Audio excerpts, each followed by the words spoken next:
When I was a child, my mother said, if you choose to be a soldier, you'll be the general.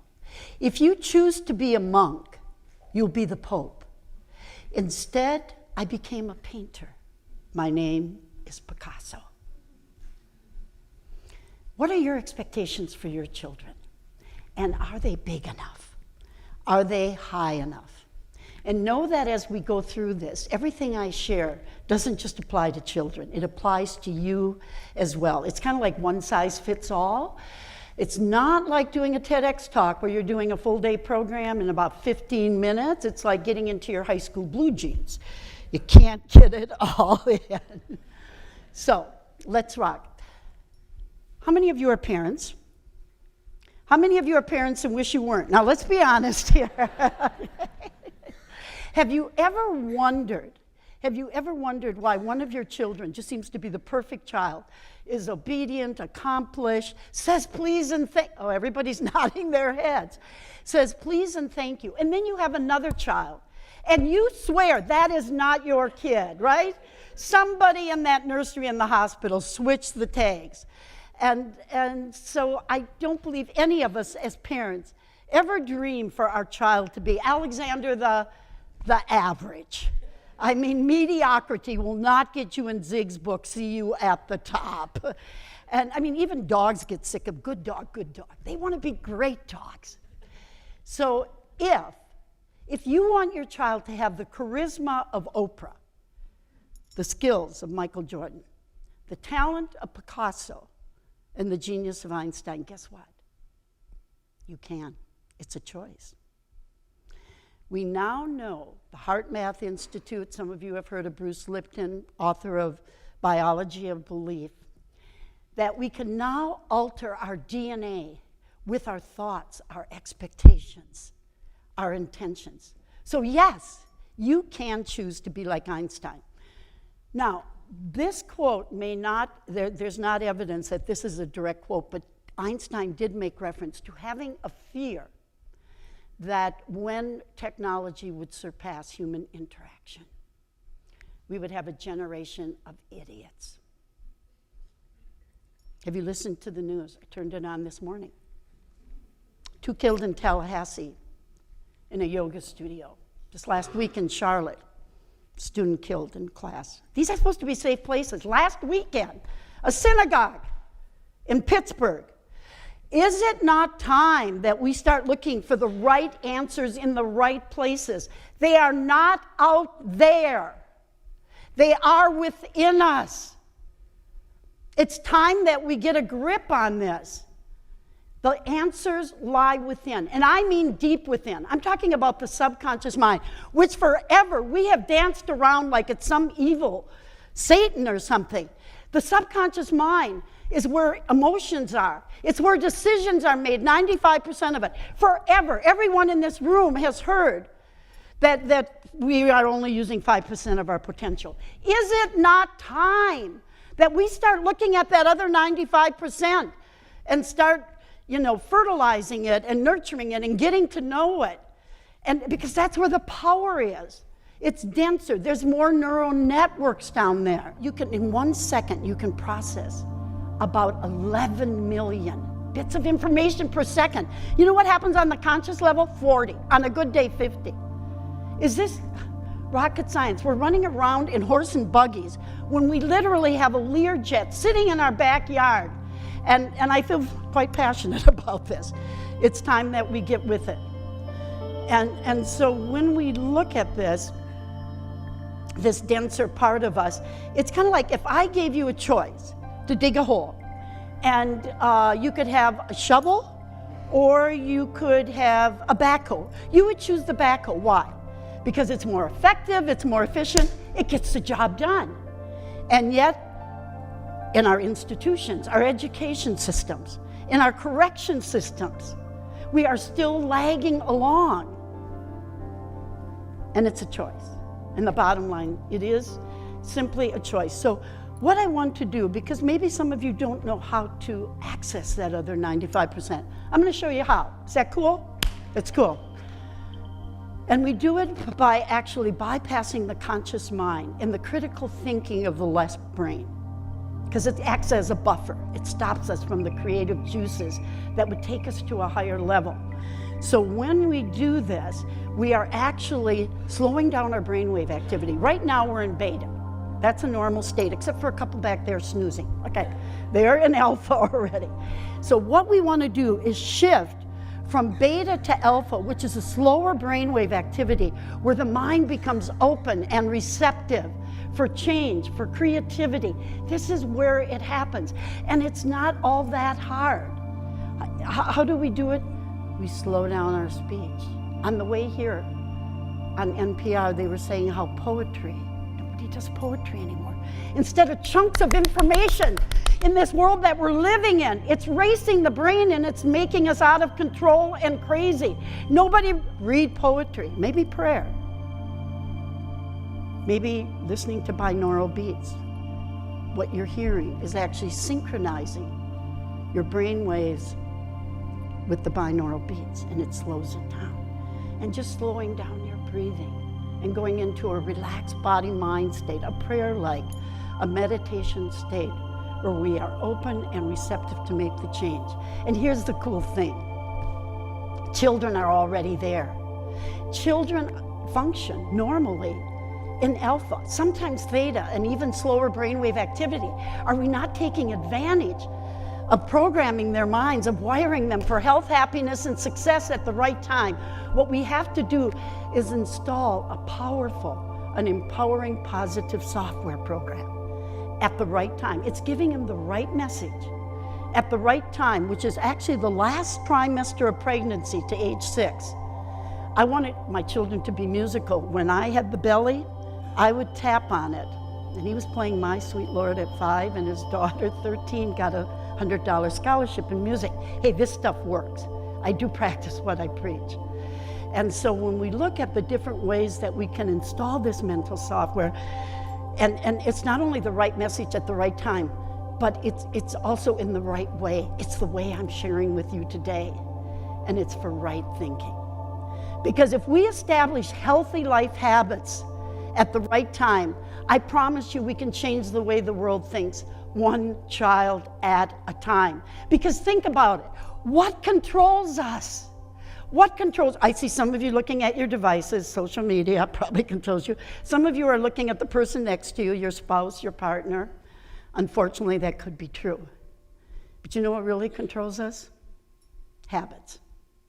First, we make our habits, and then our habits make us. We are what we repeatedly do. Excellence is not an act, it's a habit. So once we have this installed, what we need to do is create psychological triggers. If you're familiar with technology, we call it links. And so once we've installed this mental software, we associate that empowered mind state with daily activities, things that you're already doing, physical activities. For example, in fact, I did this right before I got on. You sip water. If you don't drink water, try it. You'll like it. It's good. It's good for you. When you sip it, you feel yourself drinking liquid calm or liquid confidence or whatever your desired state is. Now, the other thing is, do you breathe? You'll live longer if you do.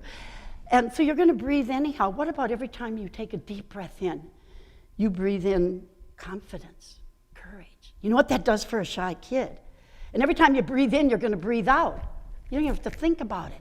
You breathe out the ants, the automatic negative thoughts, which allow you to be in this empowered state at all times. There's a guy that took it a step further, and his name is Vladimir Rykov.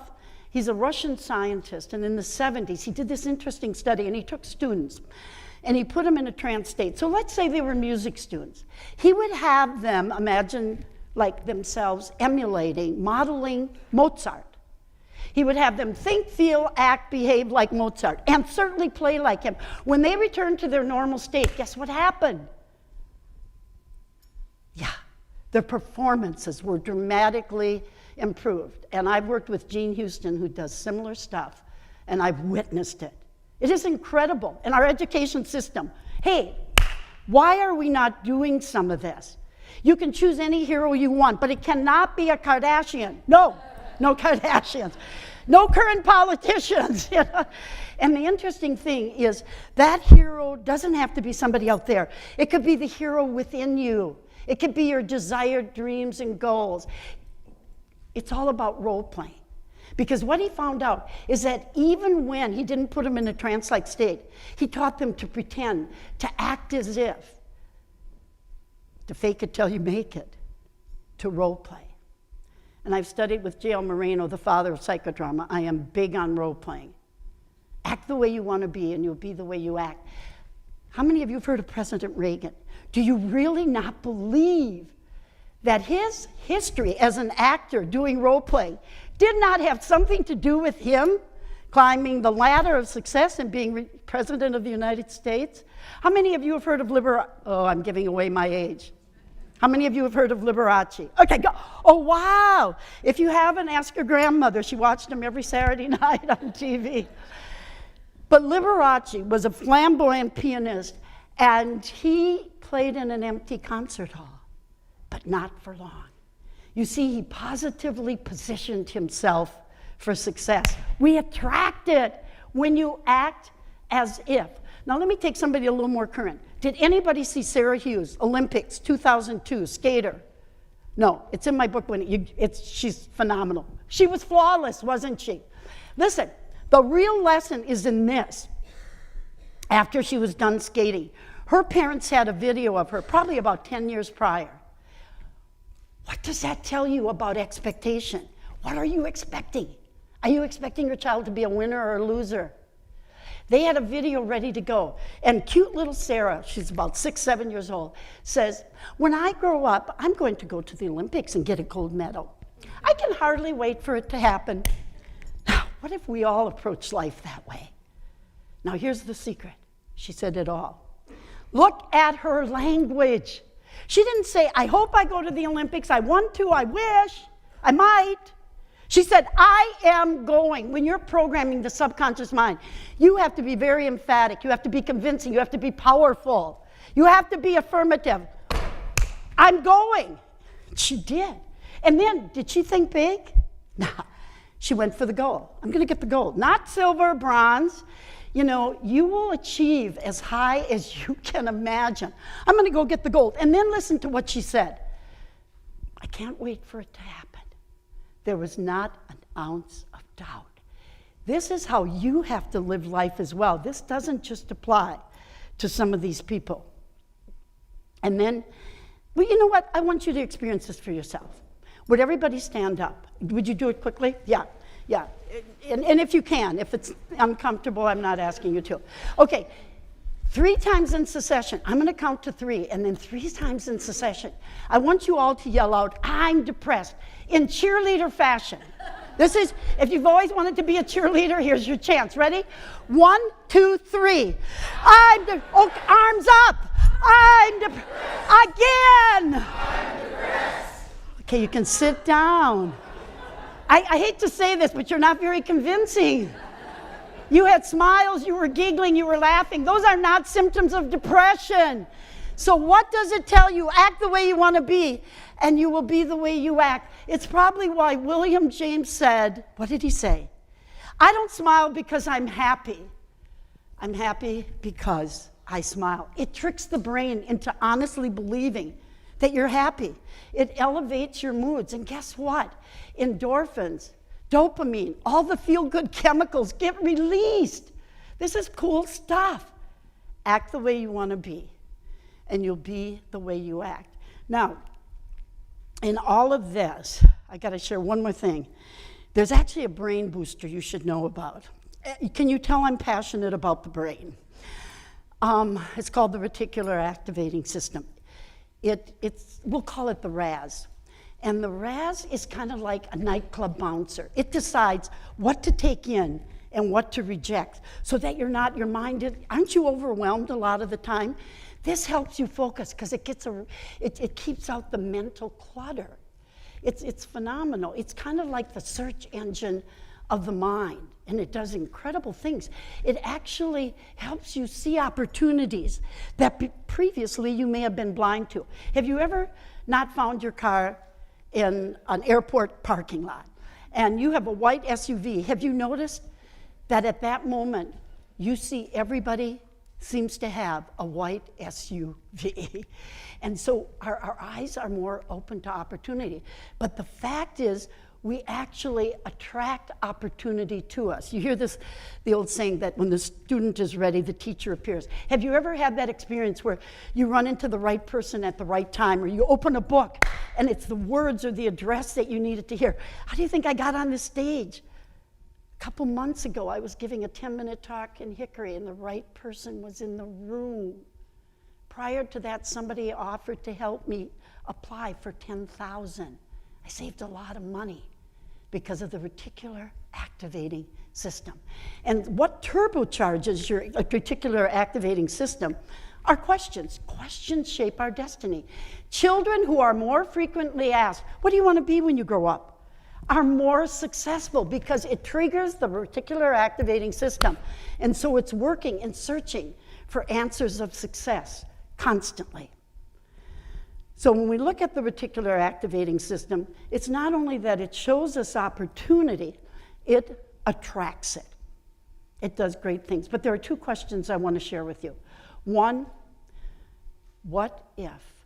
You need to ask yourself, your children, this every day. What if? Do you feel the gates of opportunity, possibility thinking opening? My other favorite question is, what would you be doing if you knew you couldn't fail? The reticular activating system goes to work, and it checks out all your fears and all the obstacles, and it allows magic to happen. But being fairly into music, I have to share one last brain booster, and it's music. Are you aware that children who have music in their background generally have a higher IQ? It lowers stress. That might be why they have the higher IQ. Cows give more milk. I'm originally from Wisconsin. Hey, when you put butter on your bread because of the cows giving good milk, you want contented cows. You want to play tunes where they're singing and dancing and rocking in that barn. But maybe plants have more intelligence than we do. Do you know that plants, when they hear heavy metal, some of the rap, guess what? They grow away from the sound. And when they hear things like Baroque, which I'm going to be playing shortly, they actually grow toward it to nurture themselves. Does that tell you something? That maybe we have something to learn from not only our children, but our plants.